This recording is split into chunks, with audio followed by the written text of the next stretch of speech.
अभी तक हमने वीडियो एडिटिंग के बारे में बहुत सारी चीज़ें सीखी।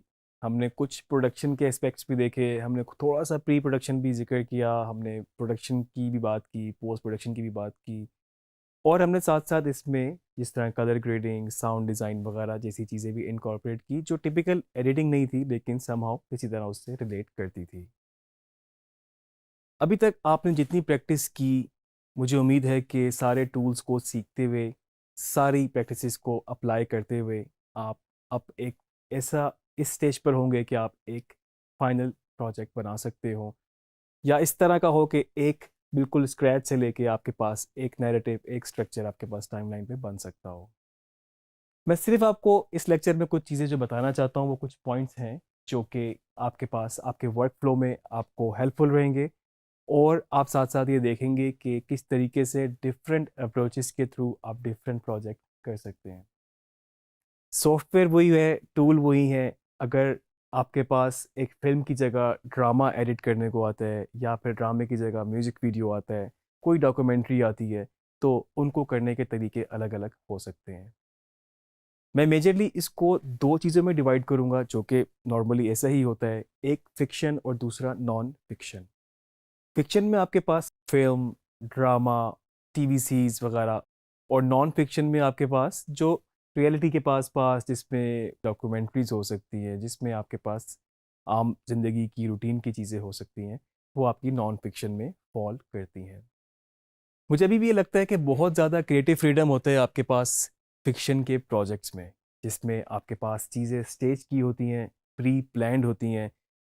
आपको उसी हिसाब से डायलॉग बोलना होता है जो राइटर ने लिखा है, या जिस तरह से उसका स्क्रिप्ट है। और कंपैरेटिवली नॉन फिक्शन में अगर डॉक्यूमेंट्री है तो उसमें बहुत सारी चीज़ें होती हैं, आप उसमें उसको स्टेज नहीं कर सकते। मिसाल के तौर पे अगर आप एक वाइल्ड लाइफ पे डॉक्यूमेंट्री बना रहे हैं, और आपने अक्सर नेट जियो पे देखा होगा कि अगर एक शेर है वो अपने शिकार का वेट कर रहा है, फिर वो जाके उस पर चपकता है, जाके शिकार करता है, तो आप उसको ये नहीं कह सकते कि अब मेरे से शॉट मिस हो गया है, तो आप उसको दोबारा से वो चीज़ करवा लें, री एनेक्ट करवा लें या स्टेज करा लें। तो वो आपके पास रियल टाइम में एक चीज़ हो गई है, वो नॉन फिक्शन में है। आपने उसको उसी तरीके से कैप्चर करना है जिस तरह से वो है, और अगर आपसे सही तरीके से प्रोडक्शन में कैप्चर नहीं हो सका, आपने एडिट पे उसको स्मार्टली यूज़ करना है। तो यही मेरा पॉइंट था कि डिफरेंट तरीके हो सकते हैं फिक्शन के, नॉन फिक्शन के। थोड़ा सा इसको एक्सप्लोर करते हैं। मैं आपसे चंद प्रोजेक्ट शेयर करूंगा, मैं आपको उनकी टाइमलाइन दिखाऊंगा, आपको उनसे बेहतर अंदाज़ा होगा किस तरीके से आप डिफरेंट प्रोजेक्ट्स को शुरू करते हैं, फिर उनको फर्दर कंप्लीट करते हैं। आइए थोड़ा सा प्रैक्टिकली देखते हैं। तो जैसे कि मैंने आपसे बात की थी कि हमारी एडिटिंग की अप्रोच हमारे वर्क फ्लो के हिसाब से डिफरेंट हो सकती है। इस वक्त मेरे पास एक टाइमलाइन पड़ी है जो कि एक फिक्शन फिल्म की है बेसिकली मेरे पास, जो कि 1 घंटा 2 मिनट इसकी ड्यूरेशन थी। अब आप देख सकते हैं कि इसमें 1 घंटा 2 मिनट की फिल्म के लिए मेरे पास बेतहाशा उसका रॉ फुटेज हो सकता है। उसकी बैक एंड पे प्रोडक्शन फेज में जब गुजरे हैं तो बहुत सारा फुटेज था, जो कि स्टेप बाय स्टेप ऑर्गेनाइज होता गया। कई दफ़ा ऐसा भी होता है प्रोडक्शन आपकी लंबी होती है, तो मे बी आप बीच में से ही स्टार्ट कर देते हैं, जितना आपके पास सीन रिकॉर्ड हो गए हैं आप उसको एडिट करना शुरू कर देते हैं, और बाकी फर्दर आप साथ साथ जब जैसी जैसी प्रोडक्शन होती रहती है आप उसको अपने पास एडिट कर लेते हैं। तो अब ये एक फिल्म थी मेरे पास, 1 घंटा इसकी फाइनल आउटपुट निकलनी थी। इसको डिफरेंट फोल्डर्स में सीन बाय सीन कॉपी किया गया। उसके बाद फिर इसके डिफरेंट सीक्वेंस जो आपको यहाँ पे नज़र आ रहे हैं, ओपनिंग मोन्टाज का अलग है, इसी तरह से मेरे पास आप देख रहे हैं कि इसमें कुछ चीज़ें इस तरह से हैं, कुछ पीछे पड़ी हैं, कुछ आगे पड़ी हैं, क्योंकि इसमें बहुत ज़्यादा इस तरह का काम था जो आप समझ सकते हैं कि बहुत ज़्यादा डिफरेंट सोर्सेज से आपको फुटेज गैदर करके एक साथ कंपाइल करनी थी। उसके बाद different scene by scene basically यहाँ पर सीक्वेंस मेरे पास पड़े हुए हैं, और उसके साथ साथ जो मेन हमारी टाइमलाइन है वो फाइनल सीक्वेंस के नाम से सेफ है। तो इससे आप ये अंदाज़ा लगा सकते हैं कि जो अगर हमने डिफरेंट सीक्वेंस बनाए पहले, तो वो सीन बाय सीन अप्रोच को लेके हम चले, और सीन बाय सीन छोटे छोटे सीन्स एडिट करने के बाद उनको फाइनली अपने एक फाइनल सीक्वेंस में एक साथ हम रखते गए, और उसका स्ट्रक्चर इस तरह से डेवलप होता गया। सीन्स को एडिट करने के बाद सारे सीन्स को कंपाइल किया गया। उसके बाद उनके कनेक्शंस बीच में देखे कि अगर कहीं पर कोई आपको कनेक्टिव शॉट, कोई आपको बी रोल और चाहिए, या फिर आपको कोई कट अवे के तौर पे शॉट चाहिए तो वो आपने बीच में प्लेस किया, क्योंकि एक सीन का जब आप एंड कर रहे हैं और नेक्स्ट का स्टार्ट कर रहे हैं तो आपसे कोई कंफ्यूजन ये हो सकती है कि मे बी दोनों क्लोजअप शॉट्स पे हो रहे हो, उस वक्त आपको नहीं पता कि नेक्स्ट सीन किस पे जाएगा क्योंकि आपने उसको स्टार्ट करना ही शुरू नहीं किया। तो इस तरह की जो भी चीज़ें थी वो फिर आपने अपने फाइन एडिटिंग में जाके उसको बेहतर करना शुरू की।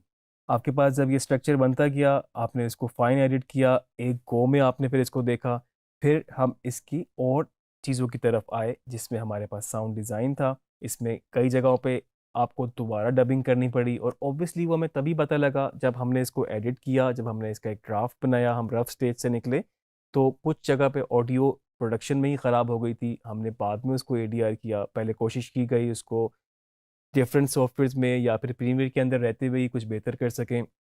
अब वो नहीं हुई तो फिर हमने ऑडिशन में ट्राई किया, अगर वहाँ भी नहीं हो सकी फिर हमने दोबारा से उसको डब किया, एडीआर किया। तो ये आपकी अप्रोचेस होती हैं जो कि आपको टाइमली डिसीजन लेने होते हैं और साथ साथ आप इनको इसी तरह से इम्प्रोवाइज करते रहते हैं। एडिटिंग का कमाल ही यही है कि आप उसको हर स्टेज पे उसको इम्प्रोवाइज कर सकते हैं और आप डिफरेंट चीज़ें उसमें ऐड ऑन कर सकते हैं। साउंड पे इसका काम किया गया, आप देख सकते हैं इस वक्त जो नीचे लेयर्स हैं सारी, ये इस वक्त साउंड की लेयर्स हैं। और उसके बाद फिर हम इसकी कलर ग्रेडिंग पे गए। ऊपर एडजस्टमेंट लेयर्स हैं जो कि डिफरेंट कट्स आपको नज़र आ रहे हैं और उसकी वजह ये है कि different scene wise, different situation wise उसको ग्रेड को छेड़ा गया और बाज़ जगहों पे आपने सेम ही यूज़ की क्योंकि वो एक ही जैसा सीक्वेंस था, एक ही टेम्परेचर में, एक ही एक्सपोजर लेवल में शूट था, तो वहाँ पर आपने उसको यूज़ किया। साउंड के बाद कलर ग्रेड और फिर साउंड की मिक्स एंड मास्टरिंग भी की गई। साउंड का लेवल ब्रॉडकास्ट स्टैंडर्ड के हिसाब से रखा गया, किस चीज़ का लेवल ज़्यादा चाहिए था, किस चीज़ का कम चाहिए था, उस हिसाब से आप इसको आगे प्रोजेक्ट को फाइनल की तरफ लेके गए और फिर हमने इसको फर्दर एक्सपोर्ट किया। अभी ये एक एग्जांपल मैंने आपसे फिक्शन कैटेगरी में एक फिल्म के ऊपर बात की है। अब आप सोच सकते हैं अगर इसकी जगह आपके पास म्यूज़िक वीडियो होती या कोई टीवी कमर्शियल होता या कोई डिजिटल के लिए कमर्शियल होता, इंस्टाग्राम वीडियो होती, फेसबुक की वीडियो होती, कोई वीलॉग होता, कुछ भी होता, या फिर जिस तरह की इंट्रो वीडियोस वगैरह बनती हैं आपके फ्रीलांस में आपको अक्सर नज़र आता होगा इस तरह के प्रोजेक्ट्स, तो उसकी अप्रोच आपके लिए डिफरेंट हो सकती है। अगर म्यूज़िक वीडियो होती, आप इस तरह से शायद ना चलते सीन बाय सीन, क्योंकि उसमें आपके पास परफॉर्मेंस है और मे बी उसके बाद फिर उसका नैरेटिव है। उस परफॉर्मेंस को, उसके डिफरेंट टेक्स को, जिस तरह पिछले लेक्चर्स में हमने देखा, हमने उनको सिंक किया और फिर हमने उनके ऊपर नैरेटिव बेस एक स्टोरी बनाई जो कि हमने पहले से ही प्रोडक्शन में शूट की थी और हमारे प्री प्रोडक्शन में उस तरह से प्लान थी। और फिर हम उसकी कलर ग्रेडिंग और बाकी कोई अगर उसमें इफ़ेक्ट्स थे उस तरफ गए। और कमर्शियल में आप ये कह सकते हैं सबसे बड़ा आपको चैलेंज ही ये होता है कि आपके पास एक ड्यूरेशन है जो कि फिक्स है। अगर वो टीवी पे ऑन एयर होना है तो उसको 30 सेकंड, 40 सेकंड, 1 मिनट, जो भी इसकी ड्यूरेशन है उसके अंदर रहते हुए ही आपको उस एडिट को फाइनल करना होता है। इसके अलावा कमर्शियल में बहुत ज़्यादा वीएफएक्स का भी काम होता है, साउंड का भी काम होता है, ग्रेड का भी काम होता है। तो इस तरह से आप अंदाज़ा लगा सकते हैं कि आपके पास फ़िल्म हो, आपके पास ड्रामा हो, आपके पास कमर्शियल हो, म्यूज़िक वीडियो हो, किसी भी तरह का कोई भी जॉनर का आपके पास काम हो, उसकी अप्रोच डिफरेंट हो सकती है। तो ये प्रैक्टिसेस बहुत ज़रूरी हैं, किस तरीके से काम शुरू करना है, किस तरीके से उसको लेके चलना है वर्क फ्लो को और किस तरीके से उसको फाइनल करना है। क्योंकि टूल सीख लेना और उसके बाद बाकी आप जस्ट इफ़ेक्ट्स वगैरह ये चीज़ें सीख लेना, उनसे आपका काम नहीं चलेगा, आपको प्रोफेशनली ये सारी चीज़ें आनी चाहिए। मैं अभी आपको ये फ़िल्म की बात कर रहा था कि जो कि 1 घंटा 2 मिनट इसकी ड्यूरेशन है। थोड़े से मैं आपको स्पेसिफिक इसमें से कुछ चंक्स भी शेयर करता हूँ ताकि आपको अंदाज़ा हो कि जस्ट उनको एडिट इस तरह से नहीं किया गया कि बस आपने शॉर्ट्स को पकड़ के जॉइन कर दिया या फिर आपने उनको असेंबल कर दिया। पूरा आपको लिंक बनाना पड़ता है with the help of audio, colour grade और जो भी उसकी एम्बियंस है उसके हवाले से।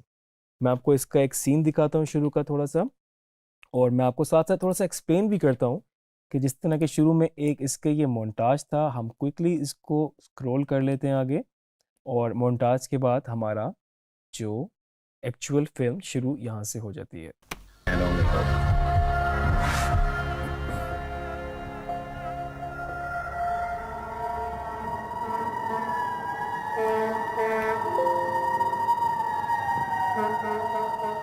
मेरे मुसलमान भाइयों और हमवतनों, आज के इस दौर में हमारा मुकाबला वक्त के फिरौन के साथ है।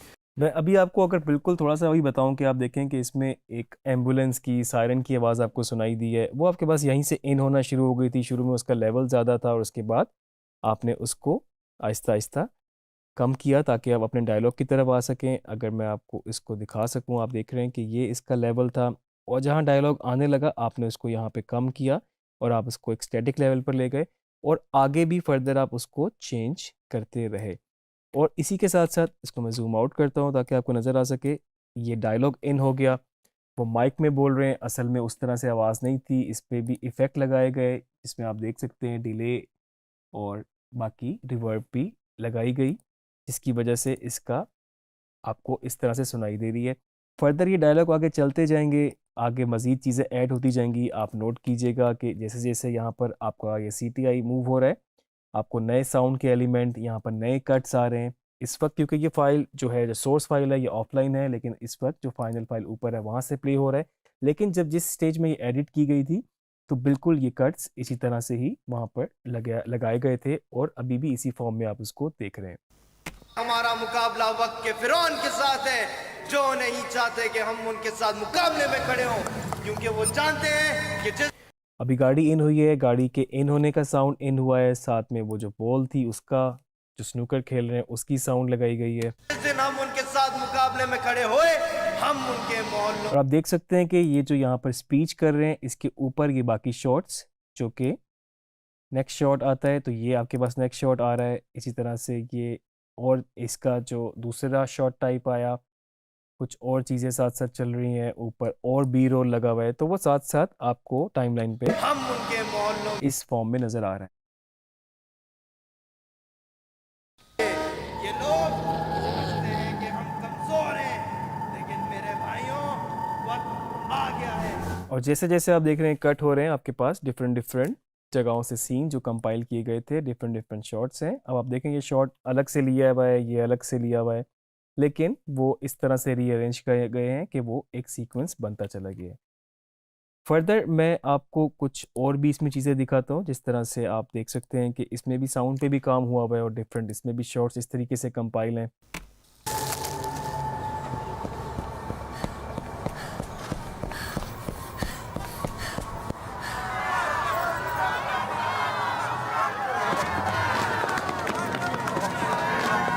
आपको डिफरेंट कट्स भी यहाँ नज़र आ रहे हैं, डिफरेंट साउंड्स जिस तरह से इन हो रही हैं, क्राउड की है, अगर सांस फूलने की आवाज़ है, भागने की आवाज़ है, तो वो सारी आपके पास अलग अलग लेयर्स में चल रही हैं।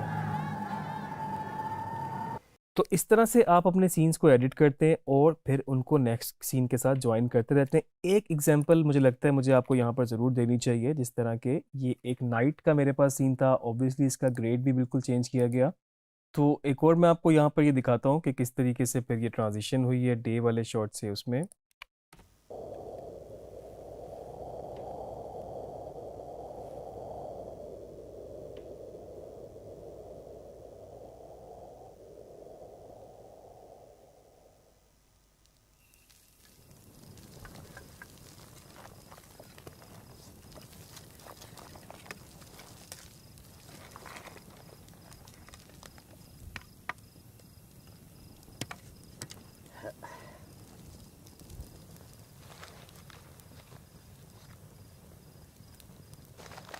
लें शमाइल बीबी, ये काट लें। तो आपने साउंड में तो नोट किया ही होगा कि आपके पास ये फायर के चलने की आवाज़ है, ये एक ट्रैक चल रहा है, दूसरे में आपके पास वो जो नाइट की आवाज़ होती है, क्रिकेट की जो आवाज़ होती है वो है। और जिस तरह से ये कट चेंज हो रहे हैं, इस तरह अगर आप देख सकते हैं कि इस वक्त इसमें ये मूव होना शुरू हुए और उसके बाद फिर लॉन्ग शॉट में चले गए, तो आपके पास सारी चीज़ें यहाँ पर इस तरह से पड़ी हैं। तो आप देख सकते हैं कि यही सीन्स पहले आपके पास डिफरेंट सीक्वेंस में एडिट हुए और उसके बाद फिर यहाँ पर फाइनल टाइमलाइन में कंपाइल हुए और उनको आपस में इस तरह से फिर उनके बीच में ट्रांजिशंस बीच में इस तरह से लिंक किया गया कि आपको पूरी फिल्म एक वन गो में स्मूथ नज़र आए। तो आपके पास फिक्शन में ये मार्जिन होता है कि आप इनको सीन को, शॉट्स को इस तरीके से रीअरेंज कर सकते हैं कि लिटरली उनका मीनिंग, उनका स्टोरी टेलिंग बिल्कुल बदल सकती है। फिक्शन, नॉन फिक्शन मेरा ख्याल से डिफरेंस भी आपको बड़ी हद तक क्लियर हुआ होगा। ये फ़िक्शन थी, ये स्टेज की हुई चीज़ें हैं, प्रॉपर स्क्रिप्टिंग के साथ इनसे एक्ट कराया गया, प्रॉपर एक्टर्स थे और बार-बार एक चीज़ को कराया गया जब तक वो सही नहीं हो गई या फिर आप उसको मैच कट के हिसाब से शूट ना कर सके। इसके ऑपोज़िट अगर आप नॉन फ़िक्शन की बात करें तो उसमें आपको उसी तरह शूट करना है, डॉक्यूमेंट्री स्टाइल में शूट करना है, आपको जो रियलिटी है उस तरह से शूट करना है, किसी का इंटरव्यू करना है, साथ में उनका बी रोल करना है, तो आप उनसे एक तरह से स्टेज इतना ही करा सकते हैं कि वो किस तरीके से कोई काम करते हैं या क्या उनकी एक्टिविटीज़ हैं। आप उनसे बहुत ज़्यादा जिस तरह फ़िक्शन में होता है कि प्रॉपर एक स्टोरी बनी हुई और उस तरह से आप उनसे नहीं चीज़ें करवा सकते। मुझे उम्मीद है कि आपको आइडिया हुआ होगा ख़ास तौर पे इस टाइमलाइन को देखते हुए कि आपके पास जब चीज़ें एक साथ कंपाइल होनी शुरू हो जाती हैं तो वहाँ पर भी आपको काफ़ी इस वक्त इनपुट आपकी एडिटिंग एस्थेटिक्स आपकी स्किल्स काफ़ी रिक्वायर होती हैं और वहाँ पर आप अपने सारी चीज़ें जो आपने सीखी हैं उनको आप सब एक साथ इकट्ठा करके इस्तेमाल कर सकते हैं। उम्मीद है आपको ये लेक्चर पसंद आया होगा। अगले लेक्चर में हम थोड़ी सी नॉन फिक्शन के बारे में भी बात करेंगे।